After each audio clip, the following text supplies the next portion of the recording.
TS, go. Inco, go. PUS, go. Surgeon, go. Booster, go. Copy that. We have a go from you guys.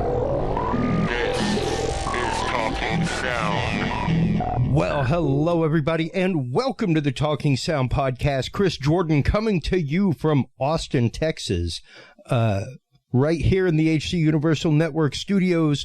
Our last show, we had a great time being out at the Texas Association of Broadcasters. We always love going out there, talking to the vendors, seeing all the new tech. It was fantastic. It was fun. Cannot wait to have some of those guys back on the show to get into more detail about other new things. In addition to that, our new guest, who we are having on today, is a returning guest. We have had Alicia Maples on before. She is the owner of Brilliant SMB, and she is putting on a master's class right now that we will be discussing today about credibility that converts. And, you know, it may sound like a saley thing, but we have to remember, as freelancers, as people in this industry of AV, we are only as good as our last gig.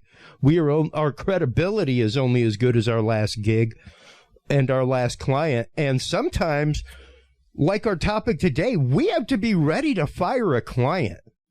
You know, it's a hard thing to do. And sometimes, you know, much like sometimes we have to bite the bullet and say like, hey, client, so sorry, let me refund you some money. What can we do to make this right? I'm sorry that my subcontractor failed. I'm sorry that this happened on site. I'm sorry that the piece of gear blew up when house power got blown up, you know, what have you. But sometimes that client is just somebody that spins the wheels so much that literally the compound amount of effort that goes into it is not worth the outcome. And that's some of what we're going to be getting into. That is some of what she gets into in her amazing masterclass, Credibility That Converts, that you can go sign up for at brilliantsmb.com. We will be talking to the amazing TED Talk speaker, Alicia Maples, today on this show, right after we get back from these messages. Speaking of which, if you're like me and you're an anxiety sufferer, my doctor here in Texas actually recommend that I start using CBD.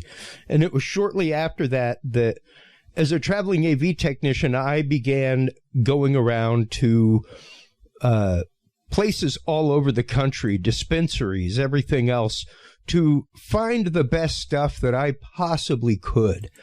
And when I finally found True Hemp Science here in Austin, Texas, I found Christopher over, the owner, he was at a farmer's market here in town. And I was like, yeah, I'll give your stuff a shot. It was amazing. This is literally the product that sold me on daily use of CBD. It was the only CBD oil I found that actively contained terpenes. It's the only CBD I've found out of all of them, even Chong's Choice, all kinds of stuff, folks, that actively uses the whole plant. This is a whole plant process that they use, full spectrum CBG and CBD that comes out of it. They use the bud, the stem, the seed, the leaf, the root, everything to make this product. Fantastic stuff. Stop on by. TrueHempScience.com is the website. The code is Talking7. With that code, you will get 7% off your entire basket of $50 or more, and get two edibles of 25 milligrams each. And they're big edibles. The cookies are like the size of my hand. So stop on by, check that out. The website, once again, is TrueHempScience.com. The code that you want to use is Talking7. While you were online checking that out, please do make sure to stop on by our other sponsor as well, Podcast Cadet. Let's bring that up real quick and hear about them.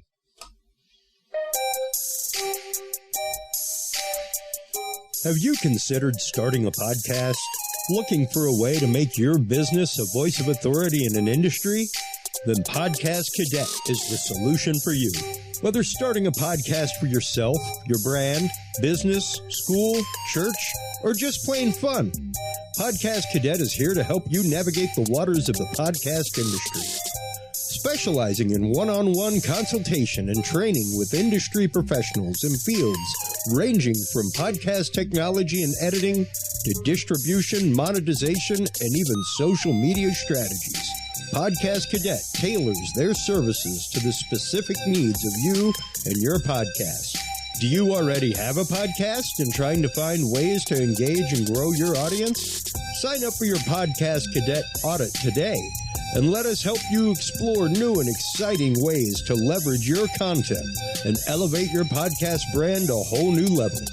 From consultational workshops to affordable podcast production and maintenance packages, Podcast Cadet is your one-stop shop for everything podcast related on the internet. Visit podcastcadet.com today to sign up for your consultation or training and use code TALKING20 to save 20% off your entire purchase. That website again is podcastcadet.com. That's right, folks. And while you're online checking out podcastcadet.com, full disclosure, I am one of the founders of podcastcadet.com. While you're online checking that out, make sure to stop on by our guest website. BrilliantSMB.com is the website that you can go to sign up for the Credibility That Converts website. Coming up so very soon. How are you today, Miss Alicia Maples? How have you been? Mr. Christopher Jordan, I'm great. So happy to be on the show with you today. I'm happy to have you back on. We met each other, I guess it was a couple years ago now. It was shortly before the whole kerfuffle in the world of COVID that we met at a Texas podcasting event. And right. You were a speaker, I was a panelist, and we got to know each other over breaks and things like that. And I had you on the show for the first time to talk about learning to value yourself as a freelancer. Right. I think a lot of freelancers, unfortunately, have the mentality of charging less money in the effort to try to get more work. And that doesn't necessarily always pan out to being the most quality work or the most sustainable work. And that was a lot of what we talked about. And when I heard you saying that you were doing this masterclass and over at Brilliant SMB, I was like, man, I've got to have you back on again because this topic of firing clients. Oh, my sweet baby Jesus. Alicia, it's something that it's a scary topic. It's a scary, scary topic for a lot of freelancers, for a lot of business owners, to say no, and no with capital letters. Like sometimes I hate saying the words, but not no, but hell no. Yeah. And sometimes even saying that to a client that you've had for a long, long time. That's the hardest. That can be the hardest. It is, because you try as a contractor, as a vendor, and specifically as a freelancer to cultivate a long-term relationship with somebody. And it can be hard whenever you're cultivating that relationship and not beyond the point of cultivating and even to the point of maintaining a relationship to say no. Well, you're right. And honestly, so let's think of it this way, just to your point about this being a difficult thing. And I understand that it's 100% counterintuitive. Alicia, how do you build wealth by firing a client? And we'll talk about that. But to your point about why it's so difficult is the most expensive part of running your business is oftentimes the cost of customer acquisition. And when I say cost, in fact, I'm not just talking about money, Christopher. I'm talking about time. I'm talking about energy. Yeah. And so, once you actually have landed a client, it's the future sales that you have, the future transactions that you have with that client. That's really where the profit is. But what do you do when you discover that this client that you worked so hard to get isn't serving you?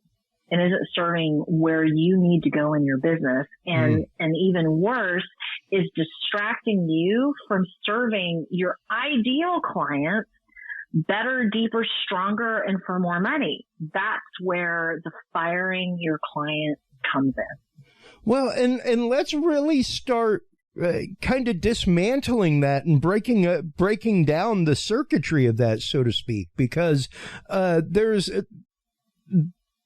much like getting into any relationship with the opposite sex, or even getting into a friendship with somebody, even a coworker outside of the workplace, you know, there are red flags that pop up. Yeah.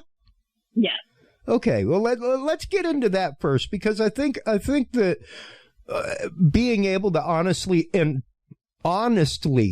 recognize those, despite any pandemic, despite any shortage of work, being able to still honestly recognize those red flags and being honest with yourself and going, nope, I think is really, really important. I agree with you, Christopher. And what we do oftentimes, like you'll hear all of the experts say, identify your ideal client, identify your niche, identify your target market. And all of that is wise business advice, particularly for freelancers. But that's only half of the equation. The other half is you need to identify your non-ideal client. I call it green flags and red flags. What are the green flags that make you say, yes, this is somebody that I want to work with? But what are the red flags that make you say, this client is not going to be worth the time and energy and money I invest? And potentially, because we're also talking a little bit about credibility, this client could leave me a bad review.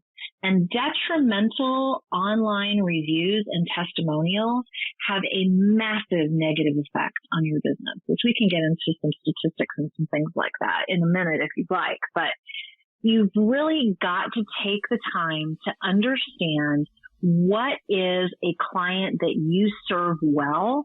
What are their qualities and their characteristics?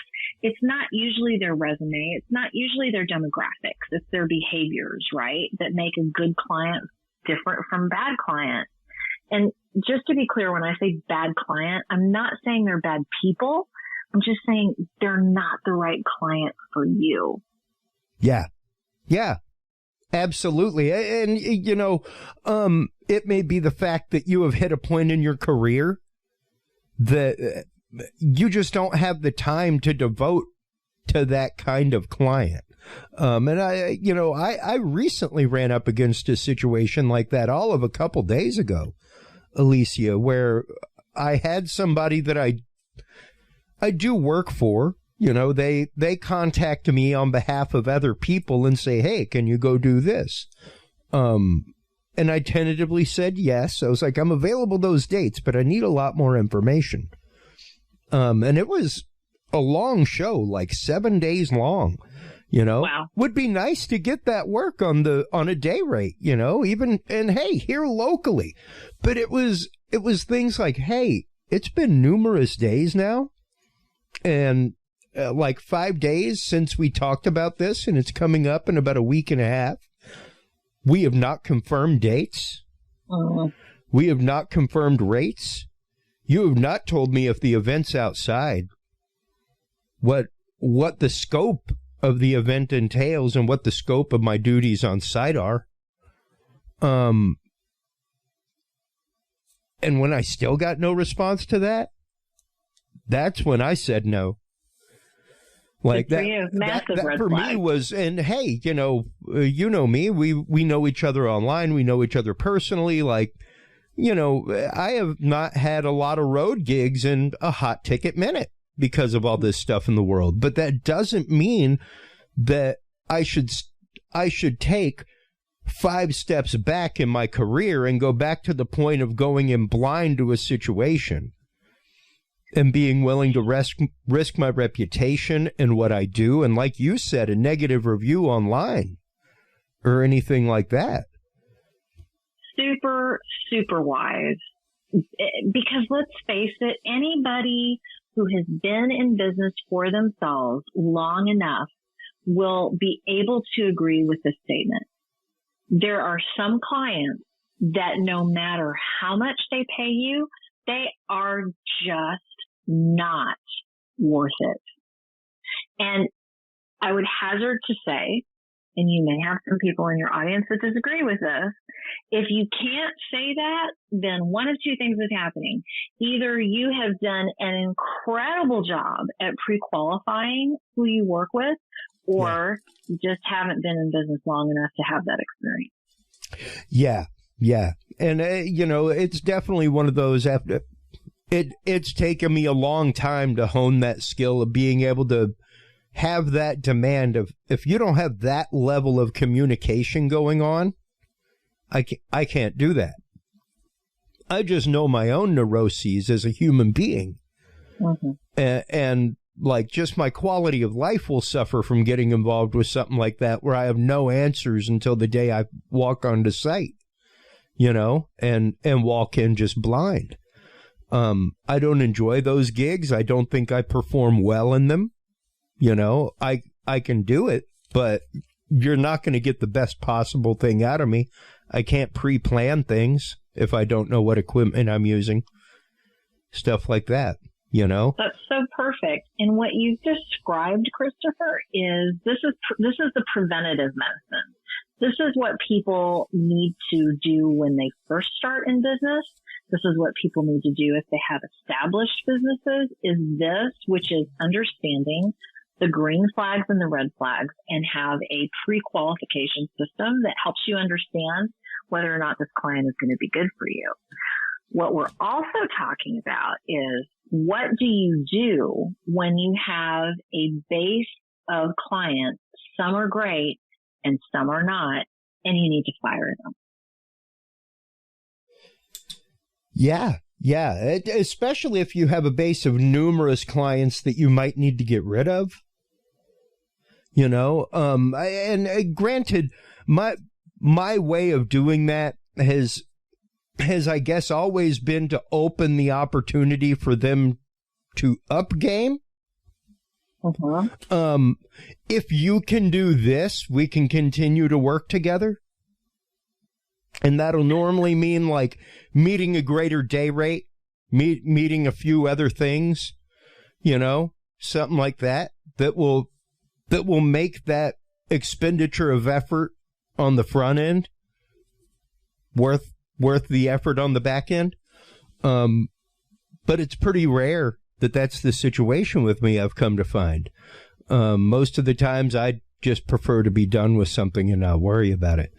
Right. But it can be hard, especially when, once again, as a freelancer, especially as an audio engineer and video engineer and like house editor, you get very attached to the projects that you work.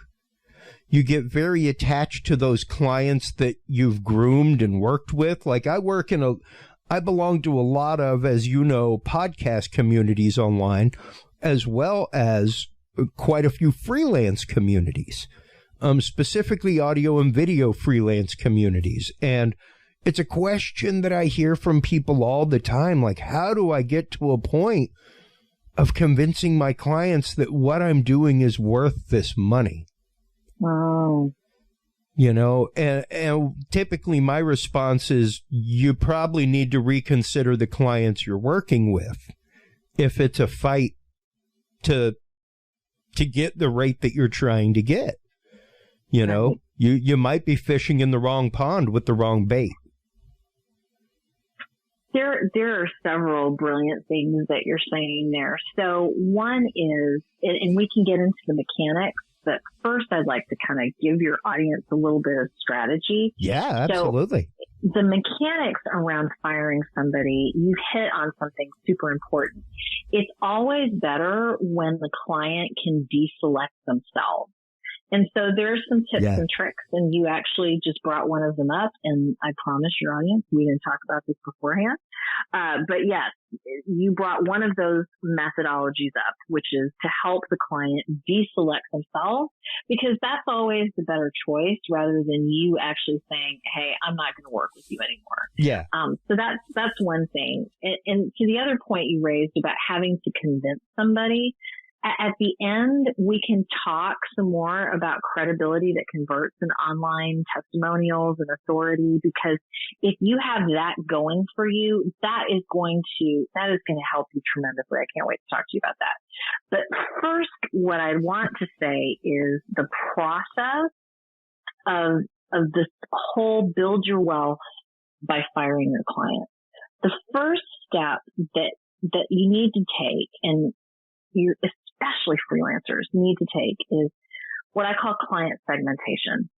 So generally, most folks have 3 different categories of clients. All right. So you've got your A level, which are your all-stars. All right. These are the ones that respect you, that are happy to pay you. You're not having to chase them down for payment. Yep. They want you for multiple things.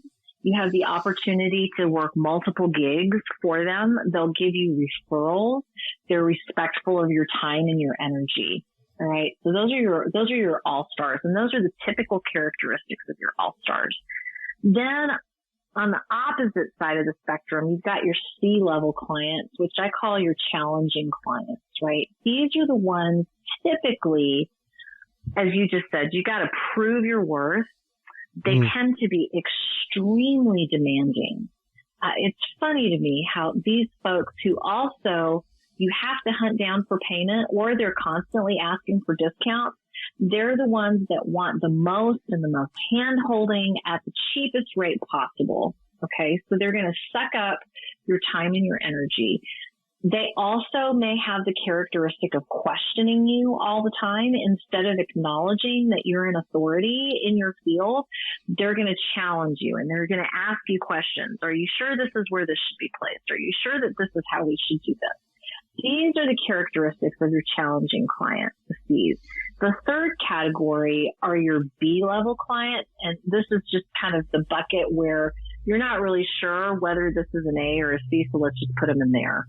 And the idea with the B-level clients is you want to evaluate, are they really challenging clients? If not, what behavior do they need to change to turn them into all-star clients? And that's what you do with the Bs. Yeah. But from a financial perspective, depending on what your client portfolio looks like, let's say that you've got, and this would be typical, that 80% of your client base are the challenging folks and 20% are the all-stars. You don't want to just start wiping everybody out all at once, unless you are independently wealthy and you can take that kind of financial hit. I don't know too many freelancers who are in that position. So you want to be strategic about how you do this. So you do the client segmentation, and then you start looking at your challenging clients, your C-level clients, and you prioritize which of these are the ones that are taking up the most time and energy from me. And those are the ones you get rid of first, because this is where the building of wealth comes in.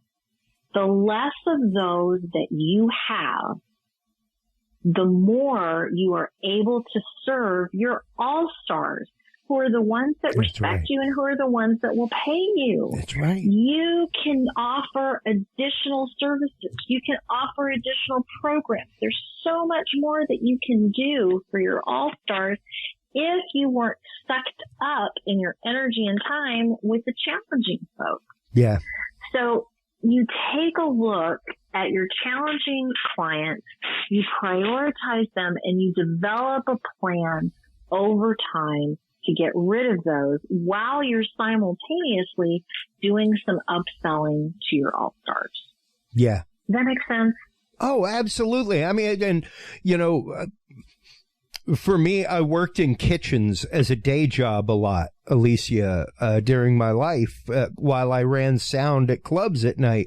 So for me, a lot of business, a lot of things like that come down to just sheer kitchen common sense. And it's one of those, whenever you go to walk in and work in a kitchen for the first time and you're like a prep chef working with somebody at a station, you find the dude with the clean station. Find the guy with the clean station, because he's the guy with a plan. He's not the dude who's in the frazzle and doesn't know left from right while he's in the thick of things and in the midst. You know, that's the chef that you want to work with, because at that point, your work shines to the boss. You know? Makes perfect sense. Like, yeah. you're automatically setting yourself up for success because you're tying yourself to somebody that's already driven in that way. And like you were saying, to not have that lag of energy because you're having to sweep up after a client or you're having to chase after files for editing. You know, hey, it's Thursday, you know, I know you record on Tuesdays. You normally want an episode by Saturday. Just wondering if you have those files yet. Again, this week, for the third time this month, for the third month in a row. And that's what you have to consider, is that time and even that, even saying that right there, like my heart, I had to give myself a second to regather myself, because my heart sank a little bit, Alicia, when I said it. Because I've been in that situation so many times, many times after 20 years of being a freelancer, you know, and it's so hard and heart-wrenching that it still hurts me to say, because sometimes I still end up there, you know. Go ahead. What I was going to add to that, Christopher, is because people need money, and I understand that, and that's the biggest pushback. You got to exactly. That's the biggest pushback I get on this concept is, okay, Alicia, that's great, but how am I going to pay the bills? I was talking to a new client about 3 weeks ago. I want to say 3 or 4 weeks ago. And he was completely resistant to this idea. So if your audience is in that space, here, I want to give the same suggestion to you and your audience that I gave to my new client. Oh, please. I know so many freelancers in that space right now. So please give it. Here we go. I asked him to look at his receipts and figure out how much he got paid by this client, because his resistance was, but this is a paycheck. This client is a paycheck. So I had him look at his receipts to see how much he got paid for the year. Okay. So that was step one. So he did it with me on the phone. This was August that we had the conversation. He'd been working with this client all year, 8 months. He'd been paid $500. Wow. All right. Wow. Then we took it a step further, because that's bad, right? Then I just asked him, I want you to guesstimate how many hours you have spent working for this client. And when he had the division, he was getting paid pennies per hour. Oh, yeah. And Christopher, I didn't have to say anything else at that point, because he saw the numbers. And it was no longer, I can't fire this guy because he's a paycheck. It was, dadgummit, I could go work at Dairy Queen and make more money than what I make. I was just about that. My words always are, I could go say welcome to Walmart and make more money. Exactly. And so. And walk away with no responsibilities at the end of the day. That's right. Just go home and drink beer and got nothing else to do. Exactly. And so for those of you who are saying, but this is a paycheck, I really encourage you, do some quick and dirty math on it. Yeah, do bar math. And see. Yeah. Yes. Do your gig bar math on it, guys. How many beers would it be at the end of the night? That's $75. Like, that's barely even a healthy bar tab. Yeah. You got it. So that's my answer to that. And again, let's just say that you are getting paid a healthy amount of money to work with this particular pain in the rear or pains in the rear. Then you don't wipe them all out at once. You're strategic about it. You prioritize, you take time, let them go, and then you focus on the upsells with your all-stars. So once you've done that, you prioritize, you've made the decision, all right, I'm going to let these people go. Then it's the mechanics of how do you do it? How do you fire a client? Because it's an uncomfortable conversation to have. So should we get into that next? Yeah, let's get into that. And then I have another question for you. So related to the A/B clients and even C clients, but let's talk about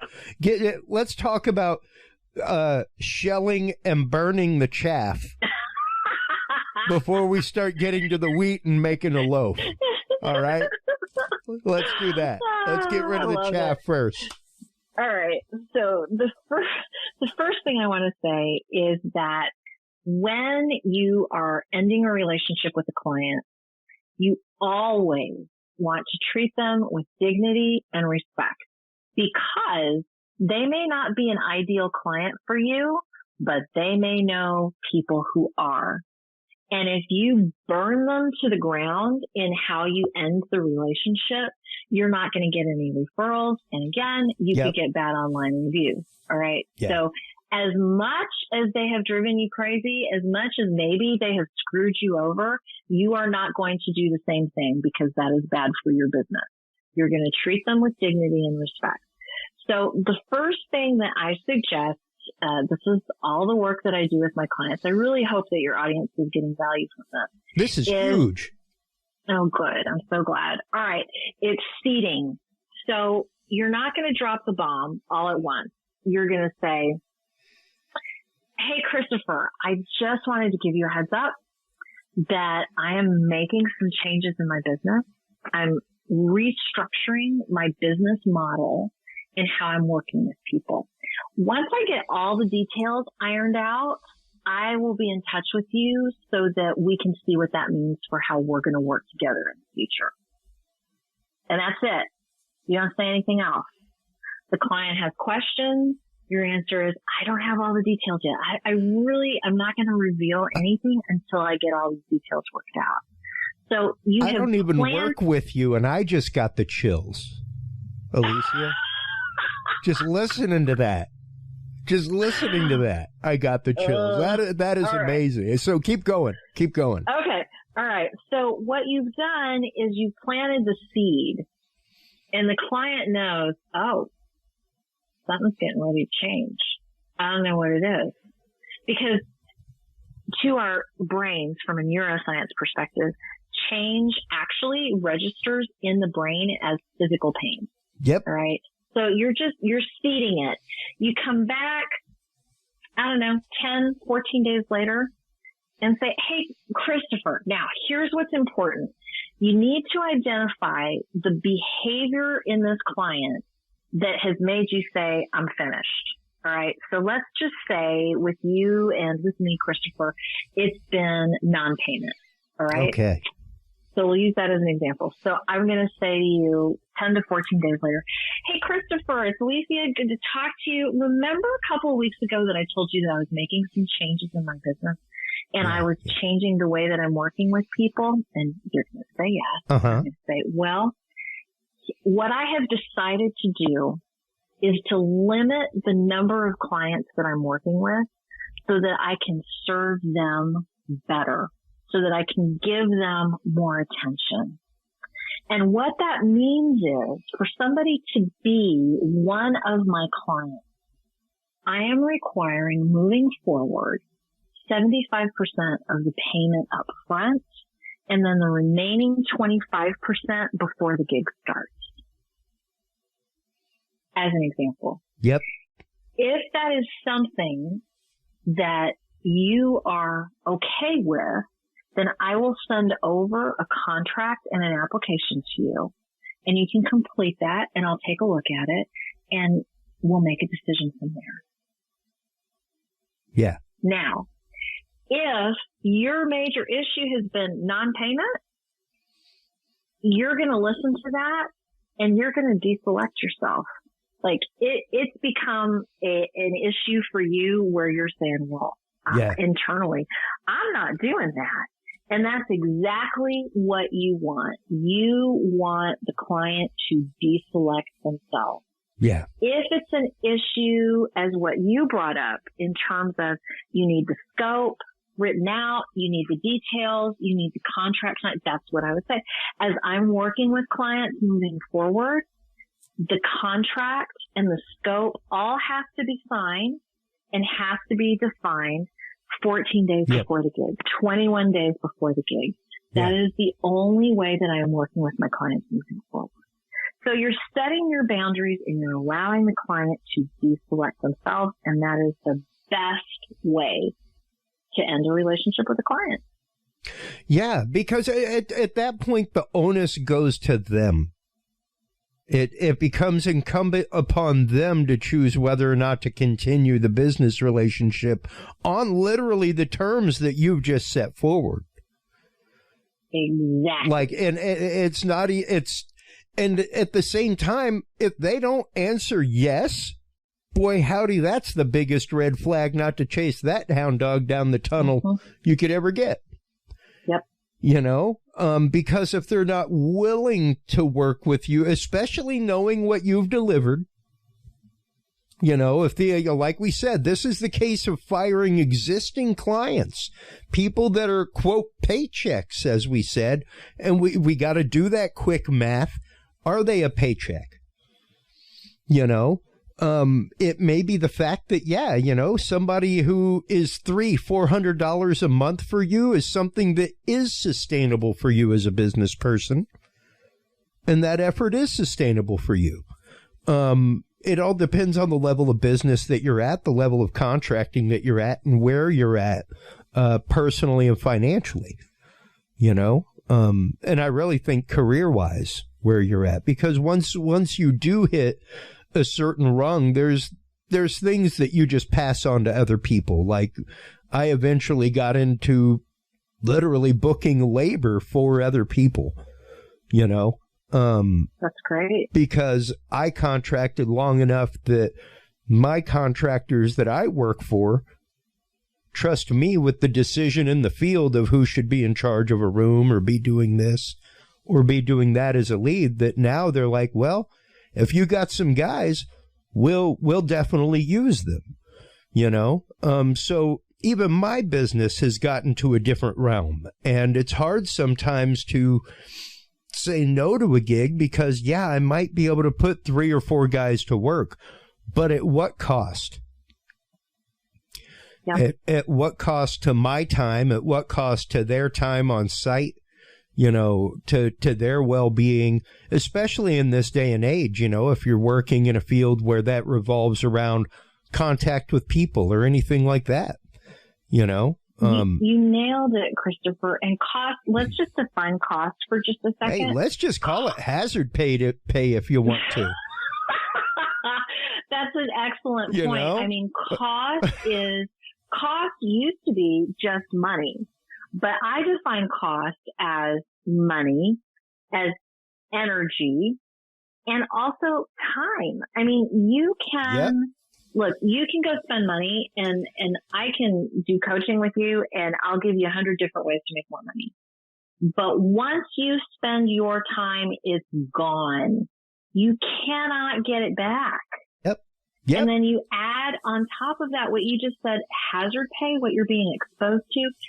People, that is the cost. That's the cost. It's not just the dollars that you shell out. Yeah. It's all of that together that you have to look at. Well, yeah. And, you know, especially in the field that we're in, Alicia, in the world of pre-production, as it's called, you know, like, hey, I've got a show coming up in Irving next week. Pretty wash, rinse, repeat show. I've been doing the show for years. I still had to spend an hour on a call today with a group of people that I've been doing the show with for a hot ticket minute. But we're doing a show, and we're going to talk about logistics. And we're still going to spend that hour. And that's a billable hour. You know, because it was time that I spent on the gig, and that's just it. Once you come to the point, whenever I teach podcasting live with Podcast Cadet, I start off, you know, with the jazz hands exercise, and I tell people every single time I use the term time or money, I want to see jazz hands. And you will be surprised how many people are doing jazz hands like regularly, because it's time or it's money, or it's a combination of the two. Right. Time is money, money is time.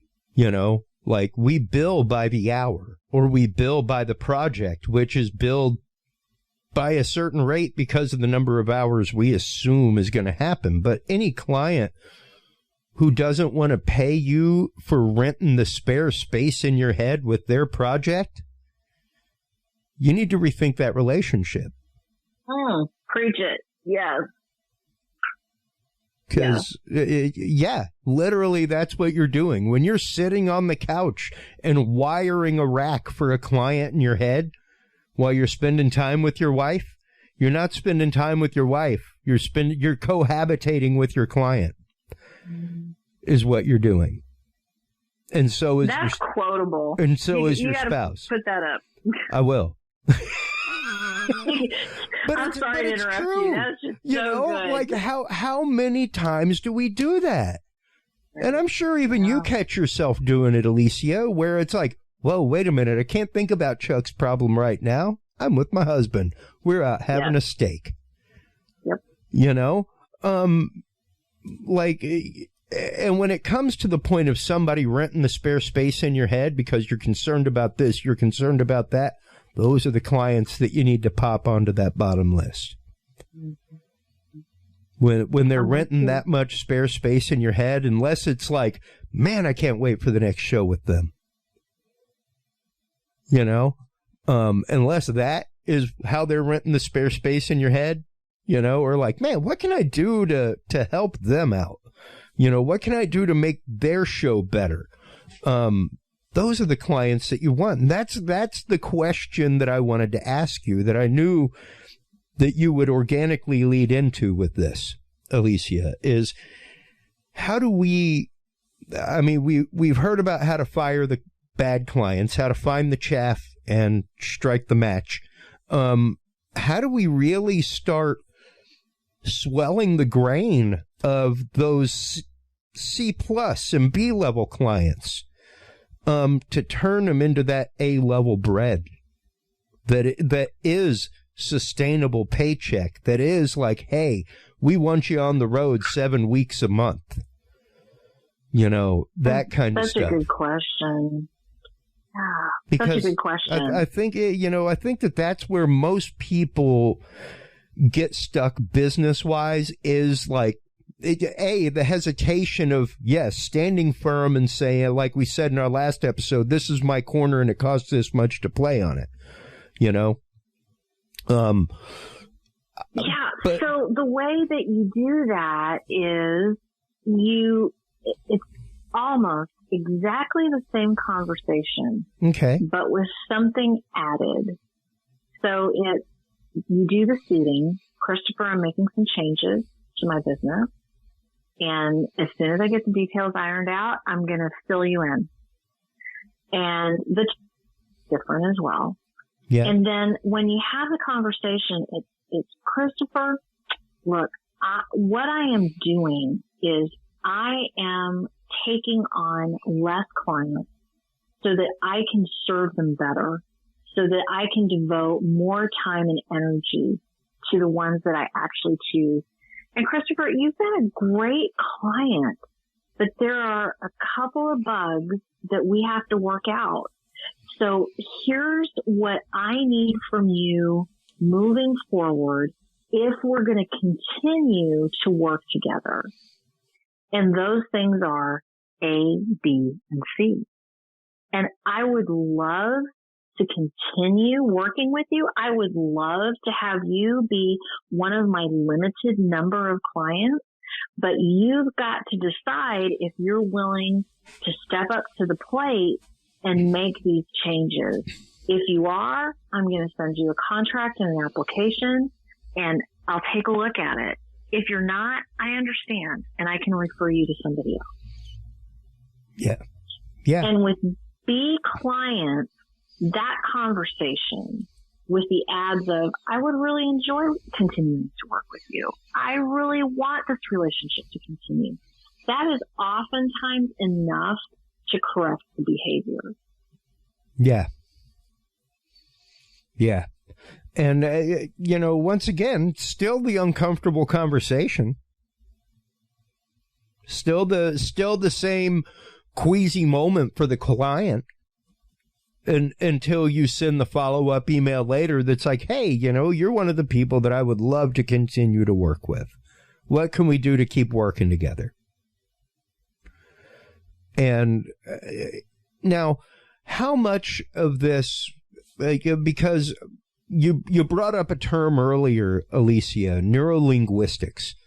And it's a term that a lot of people, I think, misunderstand and misinterpret, but let's get into real quick how you talk with a client, not to a client.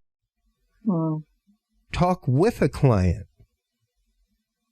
and even things like that, where changing your terminology whenever you're, and carefully crafting your terminology whenever you're speaking in emails, things like that, using terms like with, stuff like that to show that even level playing field, and the fact of you're trying to do this on a cooperative effort, not to have anything over on somebody or anything like that. How much of this is learning to kind of change your mentality in that way? Right. So just a little point of clarification. So Sure. There is neurolinguistic programming, which is quite powerful. I have to say I am not an expert in NLP, but I am a hobbyist in neuroscience as it applies to marketing and as it applies to sales. Yep. And so what you have touched on is Dr. David Rock is a neuroscientist from Australia. He's developed a whole body of research and actually an institute called Neuro Leadership, which is the intersection of neuroscience and leadership. This is one of the things I love about your podcast, Christopher, is like it just goes into all different kinds of directions. So what Dr. Rock said is, and this has been borne out by several studies, functional MRIs, is that one of the greatest emotional needs in a relationship is status. And status is how one perceives their importance in relationship to another person.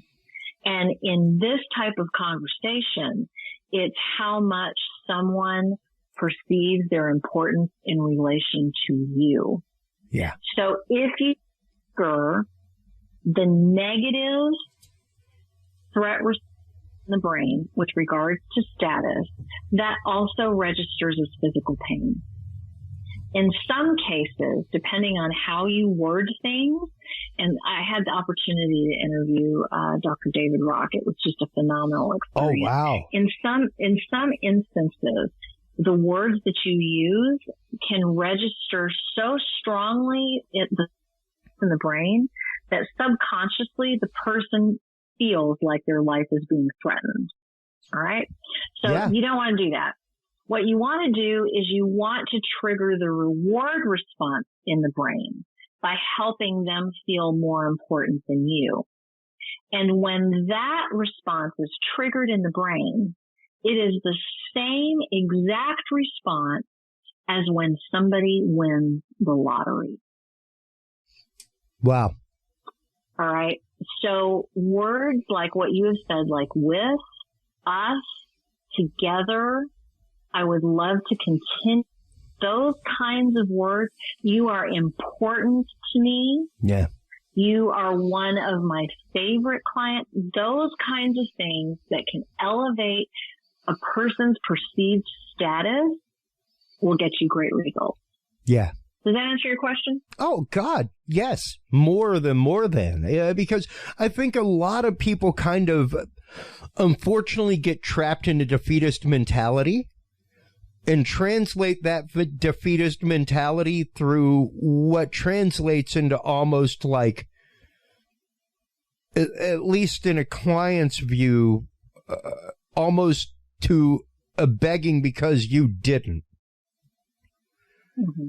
I now have to beg for this because you weren't willing to do this, you know, and it's almost like you said, like that fight or flight response kicks in, and it's the fact of you've now backed them into a corner as opposed to giving them an opportunity. Perfectly said. And it really is just about choosing your words. It really is. And I'm fortunate enough to have gotten to the point in my career where I have about, aside from a few side things here and there, sustaining clients that keep me on the road and doing work and things like that regularly. I have about 3. I have about 3 clients that are my full-on income every year. 3 companies that send me on the road so regularly that supports everything. I also supply labor and have side projects and have podcasts and all that kind of stuff because it's what I love and the industry that I love. And I love putting people to work in the industry. I have the connections to do it. So why not do it? It's how I can give back to my industry. And it's also the fact of me,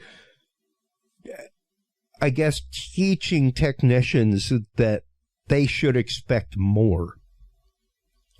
Some technicians, whenever they first come on board with me, are like, oh, wow, really? Whenever I tell them, like, their initial day rate to come work with me. And I'm like, yeah.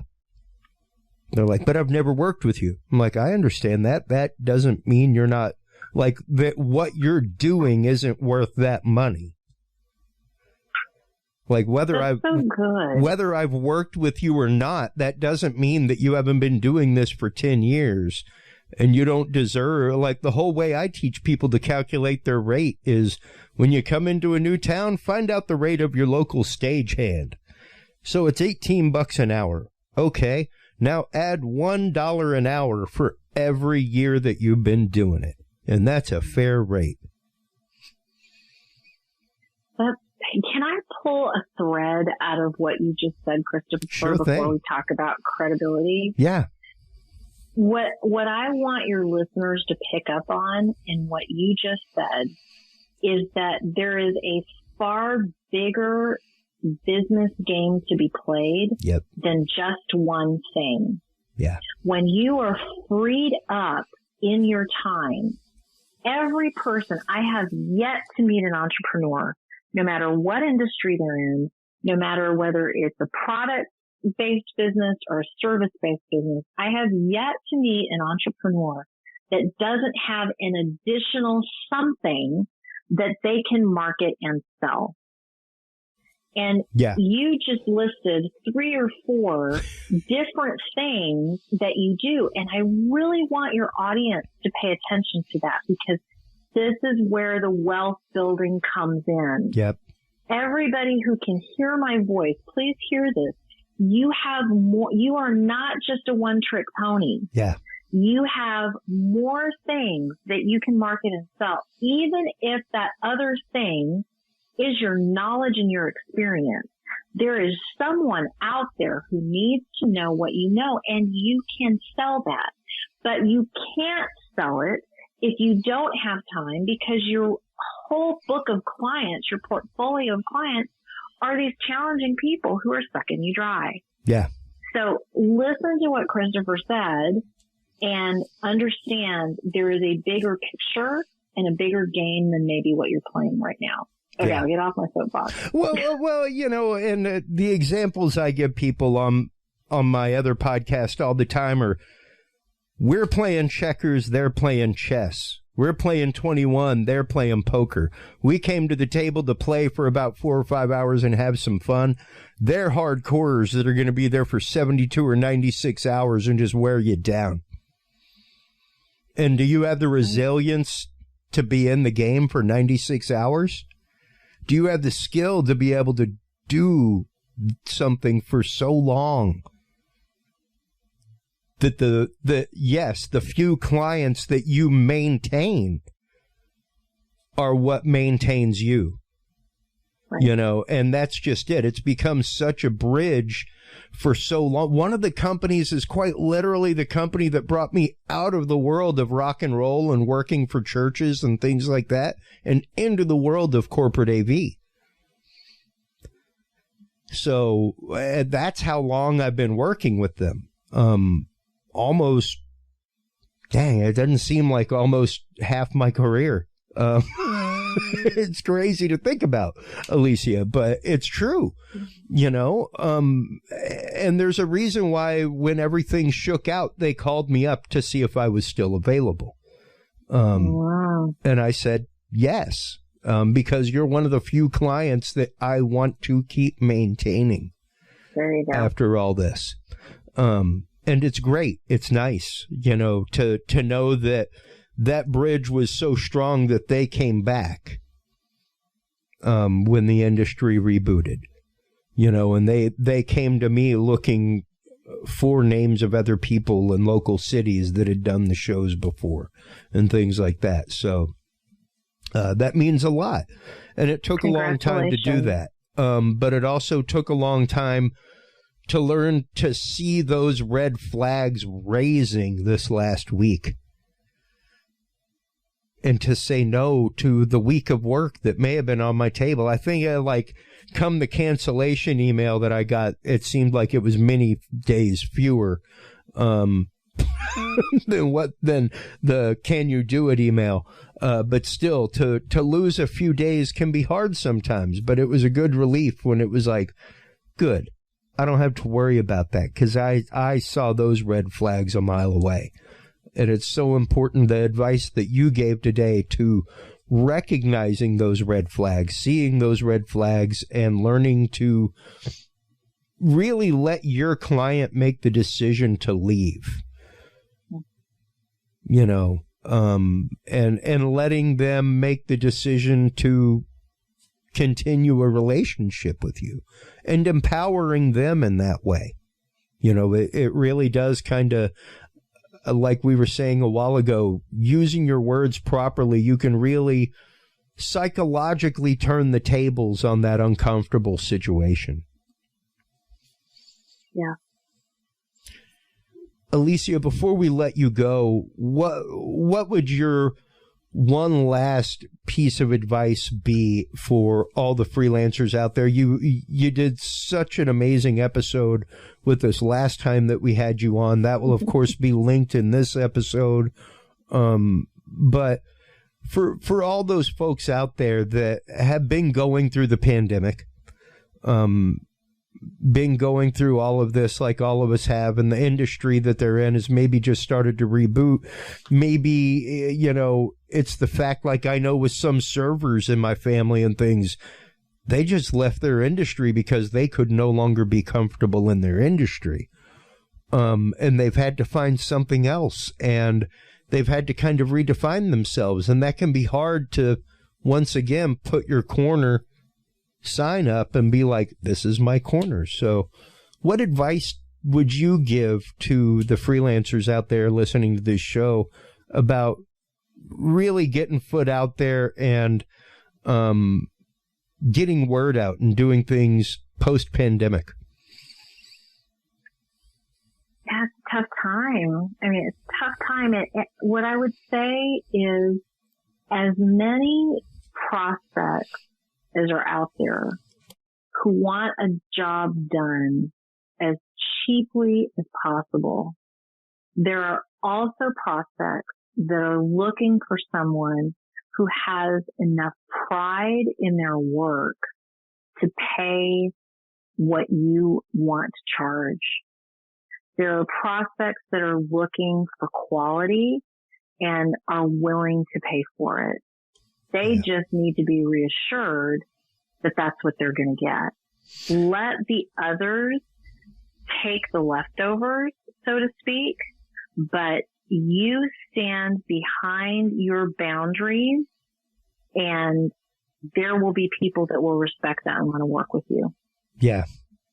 Yeah, absolutely. I could not have said that better myself, Alicia. The fact that respect yourself enough and respect what you do enough to demand what you need to be right about what you do.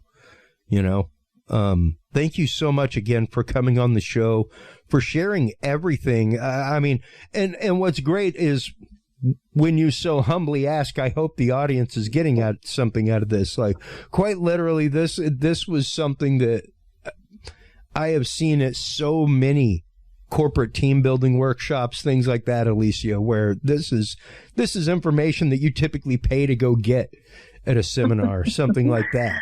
And I do charge a lot. Well, even just you don't charge a lot. You provide an incredible amount for your value. There you go. Thank you, Christopher. Thank you. That's the psychological way that you want to put that. Yep. And it's always so great to see you on social media, see you putting your things out there, and the advice videos that you do, stuff like that.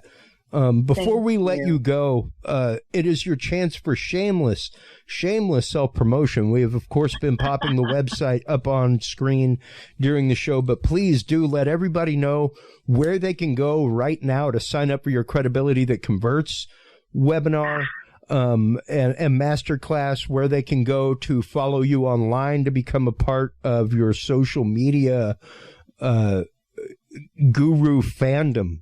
Because, I mean, literally, awesome. the videos that you do, man, sometimes it's like a shot of Ep12 at the doctor for me, career-wise, where it's like, good. Oh, thank God, man. Sometimes I think I'm literally just so mad in my head, Alicia, that it's like only crazy people think this way. This can't be right. I can't. We'll be crazy together. Until the end of the world, hun.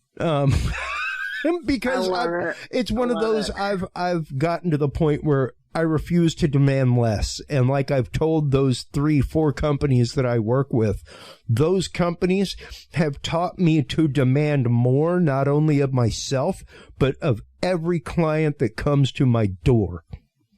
Awesome. And if they don't meet their level, I want nothing to do with it.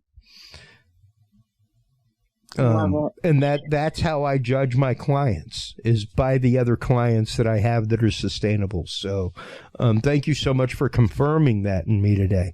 You're welcome. Well, let everybody know the website. Let everybody where they can go to follow you on social media. Perfect. So I would love to connect with people via Facebook, and you can find me under Alicia Meneses Maples. If that's too long, just think Alicia Maples and look for a picture of a girl with curly hair. That will be me. And then my master class. So I'm just going to throw some really quick statistics out, because especially freelancers, you need to understand this. Customer reviews and testimonials can increase your conversions by 270%. Wow. 270%. Wow. That statistic came from websitebuilder.org. Let me skip to another one. Are you ready for this? Customers are willing to spend 31% more with businesses who have positive reviews. So when you talked earlier about needing to convince somebody, no, sir. 31% more people are willing to spend with businesses who have positive reviews. This is another topic that I'm very passionate about. It's something that I have helped my husband with in his brick and mortar business. Every week. We have customers who, without ever coming to see him, without even meeting him will drop $1,500 on the credit card payment over the phone. And the reason they do that is because his business, as of yesterday, has 452 5-star reviews. Wow. So what I am teaching for free in this masterclass is how to obtain and showcase testimonials and reviews that move people to action, not just, oh, Alicia is so nice, or Christopher was so good. No. Testimonials that will cause people to say, oh my goodness, I need to work with this person. Let me click the schedule now button. Let me click the pay now button. Let me submit my credit card. That is everything we're going to be discussing in the masterclass called Credibility That Converts. And that can be found, all the information for it can be found at Brilliant SMB, as in small to medium sized business, brilliantsmb.com. Fantastic. Alicia, thank you so much. There is a reason why you have been a featured TED Talk speaker about such things. There's a reason why you are so entirely popular in everything that you do, and so have the reviews that you do from your clients. Your energy is absolutely infectious, and you do nothing but try to teach people how to value themselves, and what a beautiful thing to do in the world. Thank you so much for your time today. Thank you so much for everything that you do with Brilliant SMB. I am definitely going to be signing up for your Credibility That Converts course. Stop on by and check that out, folks. Please do hold the line, Alicia, while we close things out. While you're online checking things out at brilliantsmb.com, make sure to stop on by the Talking Sound Podcast. Talking Sound Podcast is where you can find all the episodes. That's where you can also find the industry news section. That's where you can find our social media profiles. That's where you can find everything. Speaking of which, stop on by and join the Talking Sound Podcast group today and get some of the latest news in the industry. Check that out. That is Facebook, Talking Sound. Until next time, everybody, take care of yourselves, take care of your hearing, and remember, keep reaching for 11. We'll talk to you soon. Bye-bye.